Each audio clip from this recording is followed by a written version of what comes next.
Hello everyone, this is Preeti here. अभी तक हम पढ़ रहे थे इक्विपमेंट यूज्ड इन जीएसएस, जिसका हम पार्ट 1 लास्ट लेक्चर में पढ़ चुके हैं। अब पढ़ेंगे हम पार्ट 2। ये अब बात करते हैं हम लाइटनिंग अरेस्टर की। तो लाइटनिंग अरेस्टर क्या होते हैं? हमारे जो लाइन, हमारी जो इनकमिंग लाइंस होती है हमारी, जहां से हमारे सब स्टेशन को सप्लाई मिलती है, उस सबसे पहले कहाँ पे आके रुकती है? हमारी लाइटनिंग अरेस्टर पे ही आके रुकती है।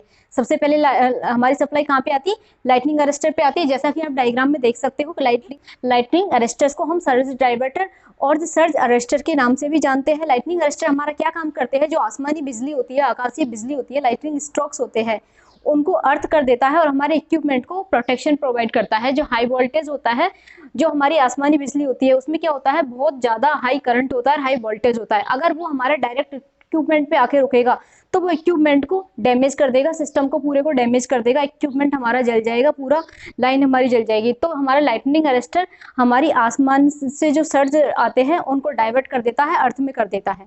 अब ये हमारा कैसे कनेक्टेड होता है? हमारा लाइटनिंग अरेस्टर ये हमारा पैरेलल में कनेक्टेड होता है।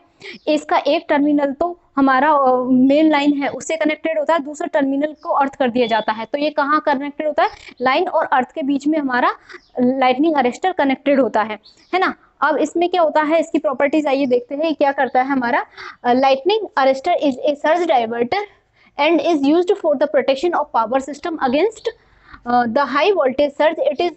It is connected between the line and earth. line and earth के बीच में कनेक्टेड होता है। so divert the incoming high voltage wave to the earth. जो हाई वोल्टेज वेव आती है उनको डाइवर्ट कर देता है और अर्थ में ग्राउंड कर देता है, जिससे हमारे इक्विपमेंट है वो डैमेज होने से बच जाते हैं। अब एक ग्राउंड वायर, आप जानते हो ग्राउंड वायर क्या होता है? जो हमारा टावर होता है, इस तरीके का हमारा टावर होता है, यहाँ से हमारे कंडक्टर पास होते हैं, ठीक है, और ऊपर से हमारा क्या जाता है? एक वायर जाता है, ठीक है। उस वायर को हम बोलते हैं ग्राउंड वायर या अर्थ वायर।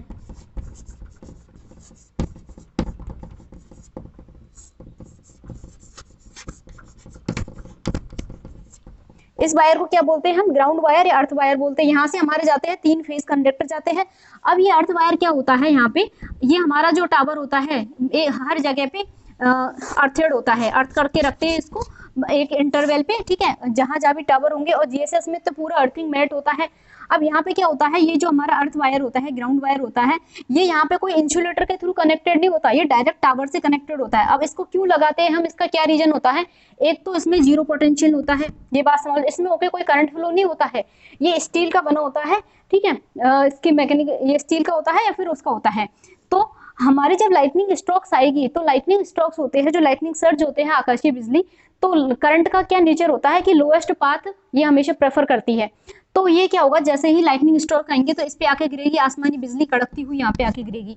तो ये लाइन से होती है हमारी 30 डिग्री के एंगल पे होती है। तो ये हमारी लाइन लाइटनिंग सर्ज से बच जाएगी। ये ग्राउंड है तो इस पे जाएगा हमारा, और टावर के थ्रू होता हुआ जो हाई वोल्टेज है वो अर्थ हो जाएगा हमारा।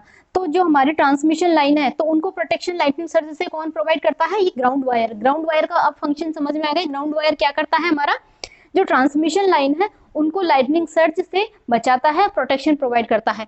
लेकिन क्या होता है, ये हमारा जो ग्राउंड वायर है, ये हमारा इक्विपमेंट होते हैं, जो हाई वोल्टेज वेव होती है उनको, उनसे इक्विपमेंट को नहीं बचा पाता है।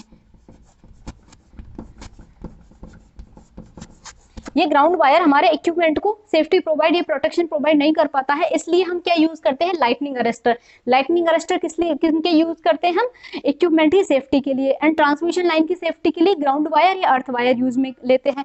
और वहीं अपना जो एलए होता है, तो एलए को भी, एलए इस तरीके का रिंग में होता है ये, ठीक है, तो एलए को भी हम तीनों फेज में लगा रहता है और इसको अर्थ करके रखते हैं, ठीक है। तो ये हमारा एलए का सिस्टम होता है। और एलए हमारा एक तो इनकमिंग लाइन पे जैसे ही लाइन आएगी सबसे पहले वहां पे आकर रुकेगी, जिससे हमारा जो लाइटनिंग सर्ज है वो हमारे आगे जो हाई वोल्टेज वेव है वो आगे ट्रेवल ना करे और हमारे इक्विपमेंट को नुकसान ना पहुंचाए।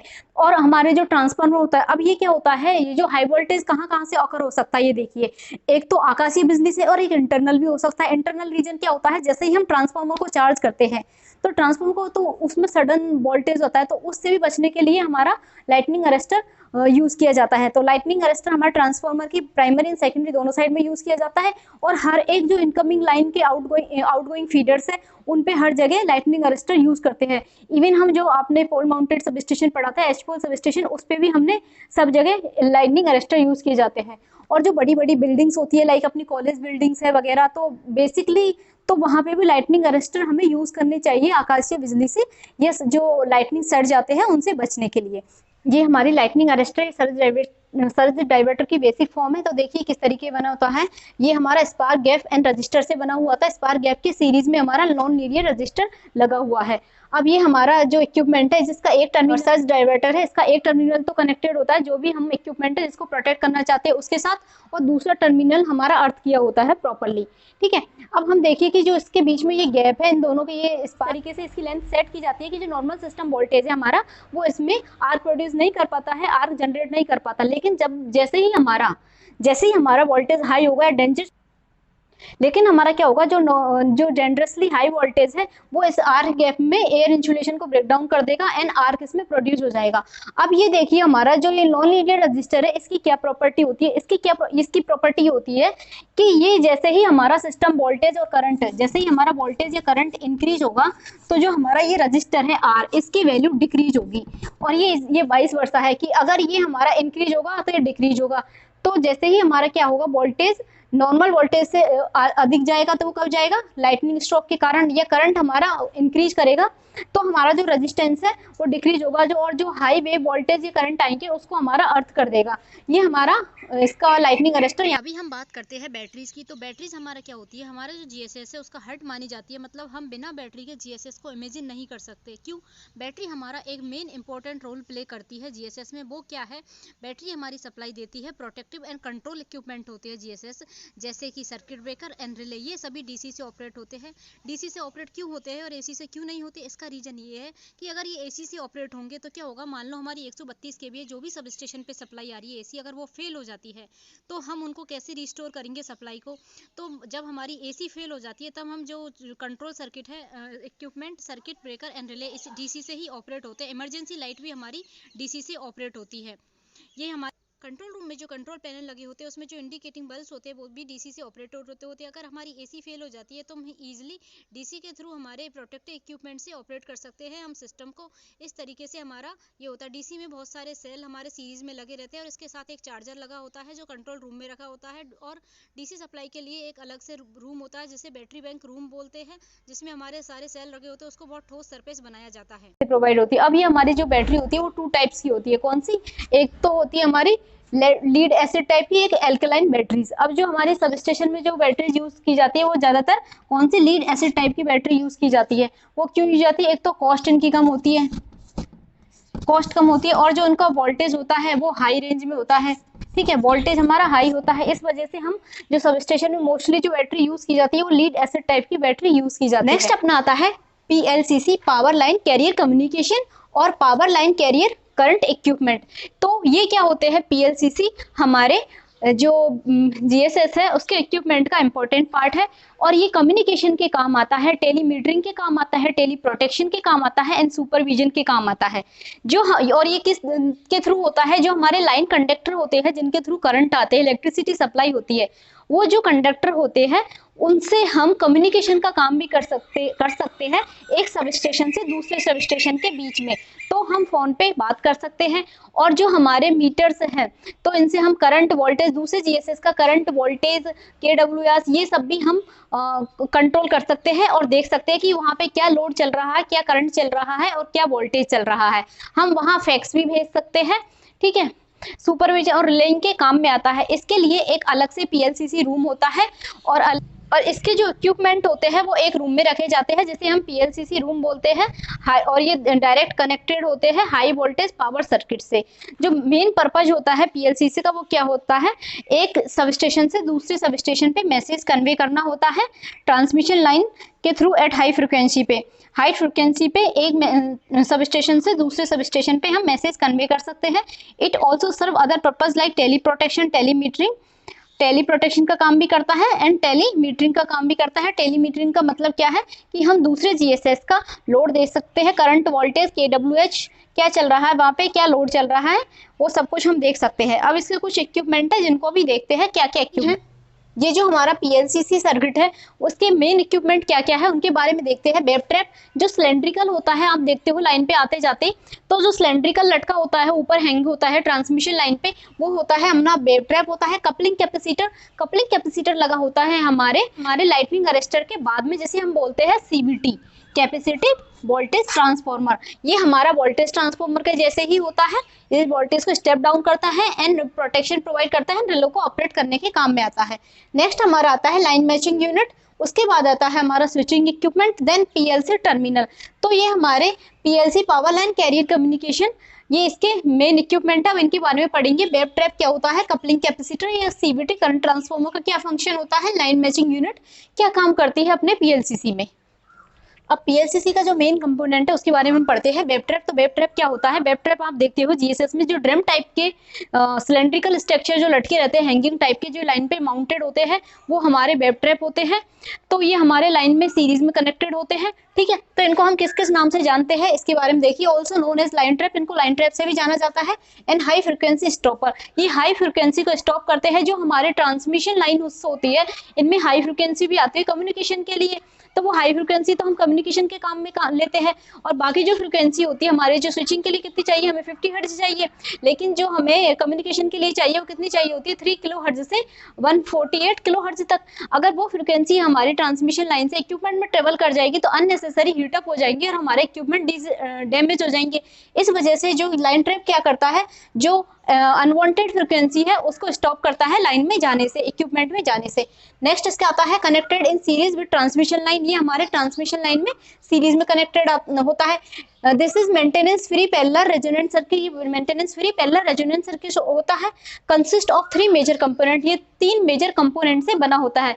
आइए देखते हैं कौन कौन से हैं। मेन कॉइल होती है जो लाइन के सीरीज में कनेक्टेड होती है, और जो इसकी मेन कॉइल होती है फॉल्ट कंडीशन में भी लाइन करंट को कैरी करती है, ठीक है। ट्यूनिंग डिवाइस होती है। नेक्स्ट होता है हमारा प्रोटेक्टिव डिवाइस, प्रोटेक्टिव, इसमें एक एले होता है, एले को हम सर्ज अरेस्टर भी बोलता है। तो ये सर्ज अरेस्टर क्या करता है, जो हमारी मेन कॉइल है उसको बचाता है, जो हाई वोल्टेज सर्ज होते हैं उनसे हमारे प्रोटेक्ट करता है प्रोटेक्टिव डिवाइस मेन कॉइल को। अब ये तीनों जो कंपोनेंट है हमारे वेब ट्रैप के, ये किस में डूबे रहते हैं, ऑयल में डूबे रहते हैं उसमें, इसके अंदर में, और ये एक पोरोसिलिन के ड्रम टाइप में कंटेनर में एनक्लोज्ड होते हैं। ये हमारा वेब ट्रैप। नेक्स्ट हमारा आता है सीबीटी।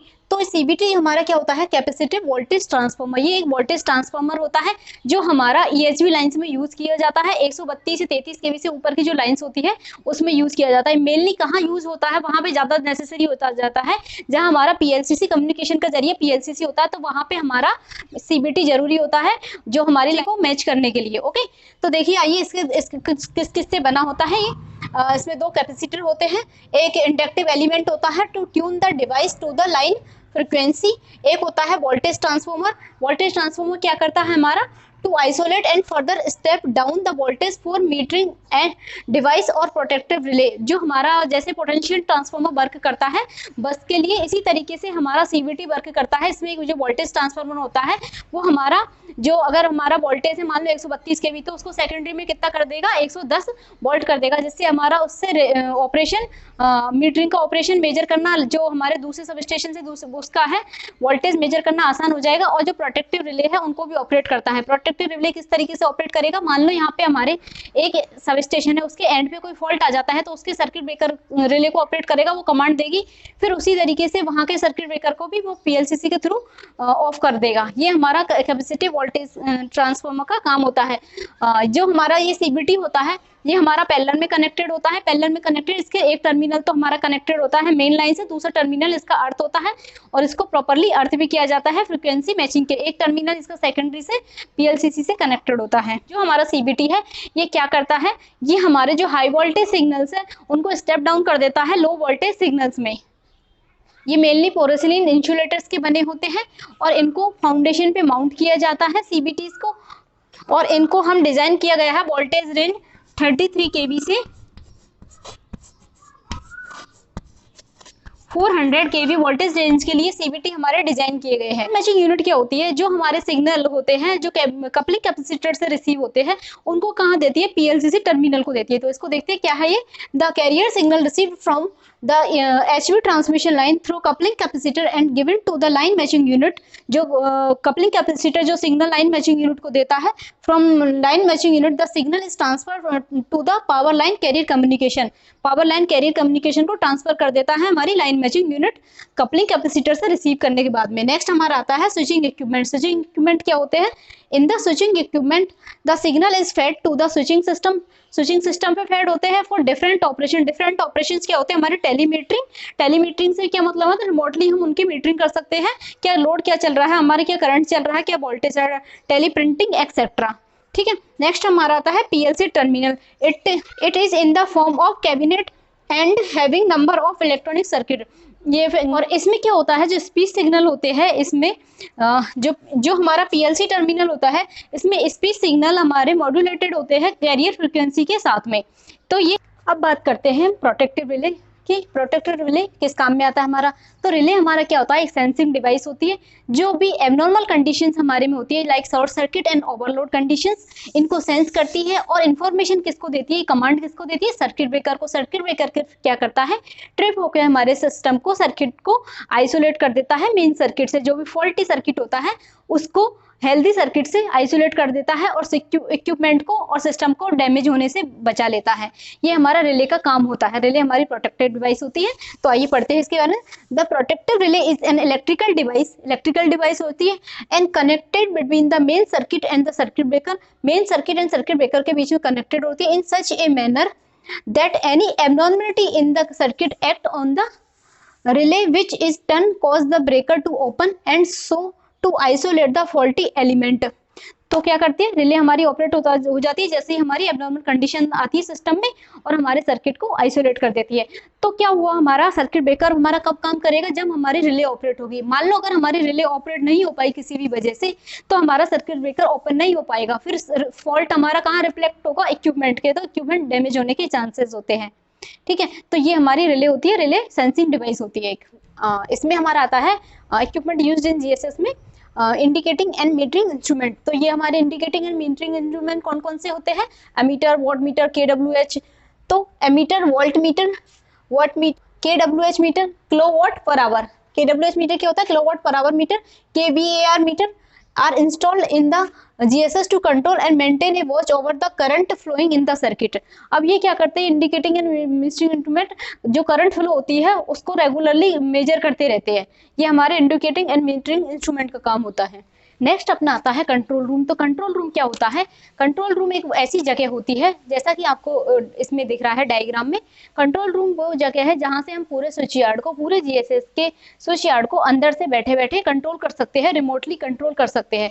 तो कंट्रोल रूम में हमारे बैटरी रूम होता है, PLCC रूम होता है और जो भी बाहर सर्किट ब्रेकर लगे होते हैं उनके सर्किट ब्रेकर का कंट्रोल हम रिमोटली यहाँ से कर सकते हैं।